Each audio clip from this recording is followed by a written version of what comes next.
Atwood reports from the farthest reaches of the war between the sexes. Provocative. Hopefully. But it's about these three women who are friends. Hi everyone, it's Audrey and welcome back to Chapter and Converse.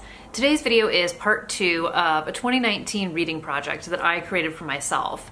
And I wanted to read, kind of some books that were important to me at some point in my life for some reason or another. And it wasn't necessarily like the earth shifted and I understood the meaning of life, or that like everything became crystal clear to me, but it was more that these were books that really struck a chord at a certain time in my life, or they maybe set me on a trajectory with a certain author or a certain series, or it is something that just, for some sentimental reason, I can't get rid of it, even though in the case of at least 2 of these books, I don't totally remember what they're even about, but I remembered loving them and I haven't gotten rid of them because I refuse to, because I know that there's something about them that's important to me. So I wound up breaking this into 2 parts because when I was editing, I realized that this was like creeping onto like a 40-minute video and nobody is gonna watch that. So we're gonna go back in time. When you see the actual footage of me talking about these books, I'm going to be back in front of the Christmas tree, a little bit 'tis the season going on there, so grab a drink, grab a snack, and hopefully you will enjoy part 2 of this video. And if you haven't seen part 1, I will link it down below, and if you have, thank you for coming back. But with no further ado, part 2. My next book is Animal Husbandry by Laura Zigman. And this is Ashley Judd from the movie tie-in, and they did that movie Someone Like You, which is based on the book, Hollywoodized, of course, which means it has a happy ending. And I want to say this was like 2000, 2001, the movie came out, and it was her, Hugh Jackman, Greg Kinnear, Ellen Barkin, and it was a cute movie. It was good, don't get me wrong. I enjoyed it, so nothing bad to say about the movie, although I hate when they just change the ending to things, but that's life. But anyway, we're here for the book. This is a story about Jane Goodall. So if you know who Jane Goodall is, the anthropologist, she's not supposed to be her, but it's obviously supposed to be a link that she has the same name as her. And Jane and Ray work together and they start dating and they are madly in love and everything's blissful and fabulous and great. They're gonna move in together.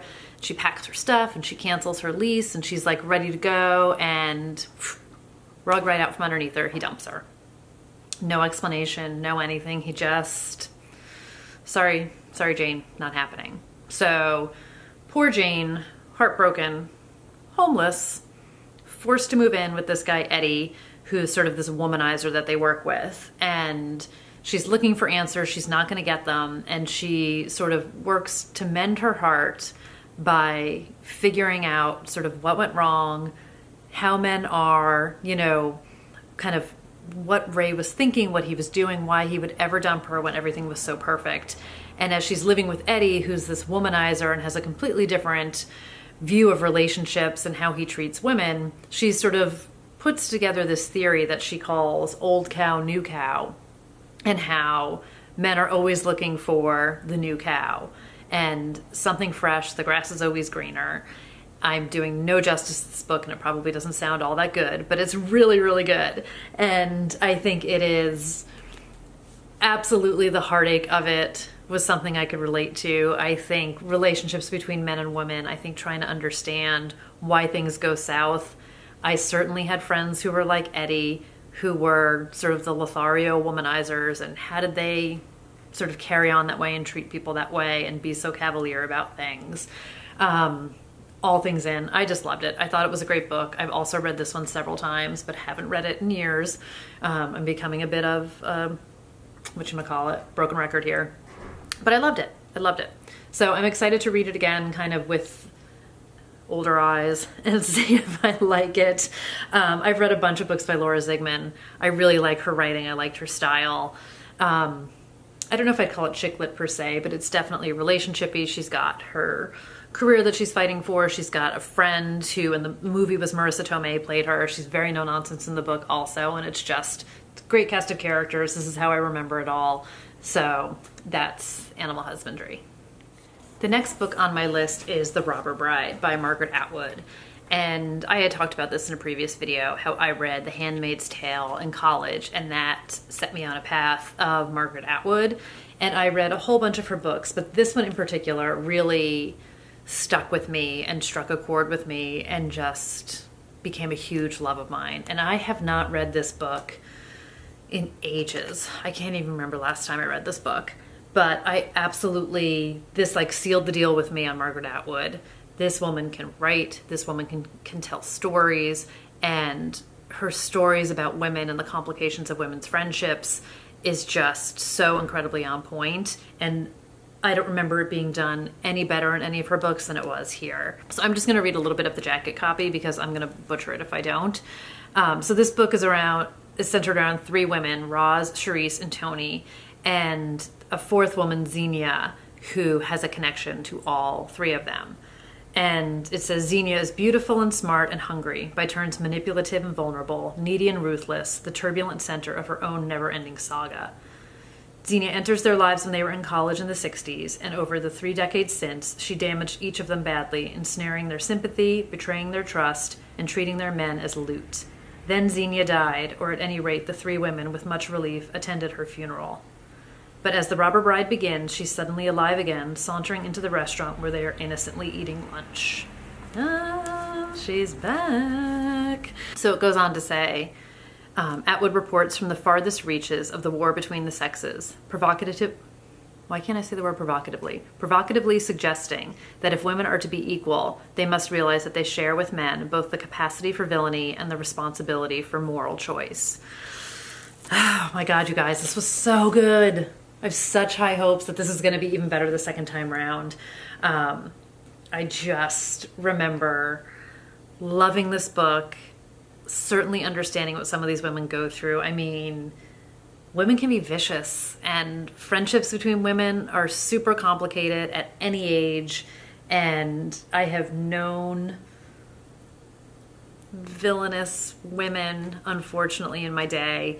And I think, there's something in here that people can relate to. I think this is going to happen early in 2019 for me because I'm really excited to dive back into this. But my God, do I remember just loving this book. Okay, my battery's running low, so I'm going to try and talk quicker, as if. The next book is Frenemies by Megan Crane. And this is chick lit-ish. So kind of our main character, Gus, is turning 30. And similarly to the Romantics, it's about her and a group of friends that she's known since college, and they all live in Boston. If you've been following my videos, you know I love me some Boston, and anything about a circle of friends that kind of changes over time, which I think is what really stuck with me about this book. And it's inevitable that people grow up, get older, get married, move, break up, get divorced, have babies, lives change. And part of it is about, that piece of it and how these relationships change. And then also, poor sweet Gus walks in on her practically perfect boyfriend lip-locked with her supposed friend, hence the frenemies. And there's betrayal between friends, there's betrayal in friendships, and it's how you move on, figuring out who you are. And I think, there were people who were so integral to your life at a certain point, and thinking about your life without them is a completely terrifying reality sometimes, especially when you have such close-knit relationships, but it's a fact of life and it happens. So I really, really connected with the story in this book. And then on top of that, I was able to take a writing class with Megan Crane, and I talked about how I write mysteries and thrillers, but originally I had tried my hand at chick lit, and I wrote a book and, obviously it didn't get published, but I wrote it and I did it. And I took a class with her, which was really enlightening and really just incredible to have access to a writer that I think is absolutely amazing. And she's written a bunch of books and I've read them. So kind of twofold on this. It's the story in and of itself. It's the Megan connection, and Boston. So love. I'm going to be totally honest. The next book, Lilly White by Susan Isaacs, I have no memory of what this book is about at all. None. But I remember loving it so much, giving it to my roommate. She loved it so much. This has been on every bookshelf in every place I have lived since I was like 21 years old. And I can't tell you why or what it's about, but we're gonna find out this year. And Susan Isaacs, she's written a whole bunch of books after all these years: Compromising Position, Shining Through, Almost Paradise. It kind of goes on and on. And I have read a bunch of her books. Some of them have been turned into movies, and I just loved them. And she writes a lot about Long Island, which is where she's from, and the city. And this book is about Lee White, formerly Lilly White. And she's a defense attorney, so there's an entire criminal case to this, and there's that whole side of the book. But it's also about her life and growing up and the man she married in that relationship. So again, I don't really remember much about this book or why I loved it, but I just know that I did. And every time I look at it, I'm like, yes, I loved this book. It was so good. And Nell loved it too. And we just loved it obsessively. And I don't know why, but I'm going to reread it to find out. Okay, we're in the home stretch here. I've got 2 to go. So book number 12, this is my nonfiction book, and it's Drinking a Love Story by Carolyn Knapp. And Carolyn Knapp was a writer for the Boston Phoenix, which, if you're not familiar with Boston, it was kind of like the Village Voice of Boston. And it was my everything when I was there. And she had a weekly column in it, and I loved her column. She was hysterical. She wrote, kind of dark stories sometimes, and she wrote humorous pieces, and I just loved her so much. And turns out she's an alcoholic and had some very dark days, and she wound up writing this memoir about those times and her recovery and her career and all of those elements. And I haven't read this book in a really long time, and I remember loving it. Obviously, it's why it's on this list. But, there was a period in my life where I envisioned myself writing for the Boston Phoenix and thinking, sort of before I knew that she was an alcoholic, that I could be her, and very much looked up to her. So there's a lot of, connection to sort of that side of me. And also, I don't know what it is, why I don't want to say like I like an addiction story. It's kind of why I gravitate towards them. But there's novels that I've read, where people are in rehab and recovery, and there's another nonfiction that'll be in my December kind of review about someone dealing with addiction and recovery. But I think it's the redemption story of it is really what I love about it. And bring that, kind of connected to a writer that I love and her journey. So this is definitely something I'm interested in revisiting this year and, kind of reliving her story. And my last book is The Client by John Grisham. Now, I went round and round about which John Grisham book to pick, because The Firm is the first one that I read and loved it. I haven't read it again in forever. I loved A Time to Kill. I've read that a couple times. I loved Pelican Brief. And The Client was his 4th book that he wrote. But this is the one where I distinctly remember crying when I read this book. And I am a sappy girl, but it takes a lot for a book to make me cry. Like, a movie can make me cry like nobody's business. I watched Crazy Rich Asians over the holiday twice. I cried multiple times, both times I watched the movie, at multiple points during the movie. So I can cry pretty easily. But for a book to bring me to the point where I'm crying says a ton. And this book did that. And I remember the story, I've seen the movie, but I just absolutely loved this book and his writing. So this is the one I decided to go with, obviously, because I'm holding it here for you.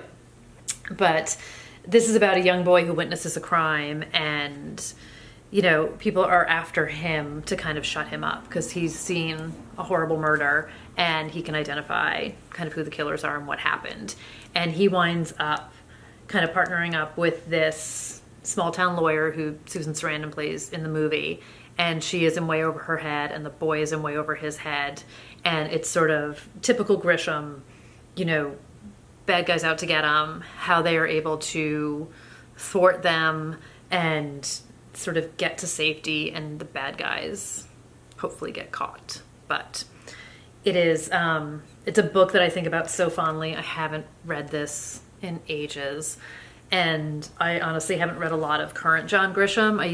He was, an instant buy for me, absolutely, no questions asked. But I haven't read one of his books in a long time. But I am looking forward to being reminded why I love his books. And I will be curious if it brings me to tears. All right, so those are my 2019 rereads. Some old favorites, some old loves, some things I remember nothing about other than the fact that I actually loved them. But I don't know which one I'm going to read first. I feel like I'm going to need to just sort of spend a little time with them and figure out which one's going to be my January pick. But I would love to know if you guys have read any of these books. Let me know what you think, good, bad, or otherwise. I'm kind of curious. I realize some of them are pretty old and are kind of targeted to a specific time in my life, so we'll see. And I would love to know if there's any books that you reread, either, over and over. There's a specific book that you love to revisit, or if there are books that you've reread and sort of had the what on earth was I thinking kind of a feeling, or if you've just fallen in love with them even more. But I think it's important to reread books. I just, like I said, I just love kind of recapturing that feeling, going down memory lane. And some books are just so damn good. They deserve, second, third, fourth tries. And I don't remember all the details of all of these books, even though I remember some better than others. But it's going to be a fun go. So like I said, my aim is pretty much to do one a month, and who knows, maybe I'll do 2 a month, or we're just going to kind of see how it goes. But I will report back and keep people updated on how things are going, and not to look too far ahead, but at the end of 2019, I'll do a full-on recap. But before that, there'll be more to come from here on this channel way before next December. So long story short, said that already, too late. Thank you guys for spending a chunk of your day with me, and I will see you back here soon. Bye, everyone.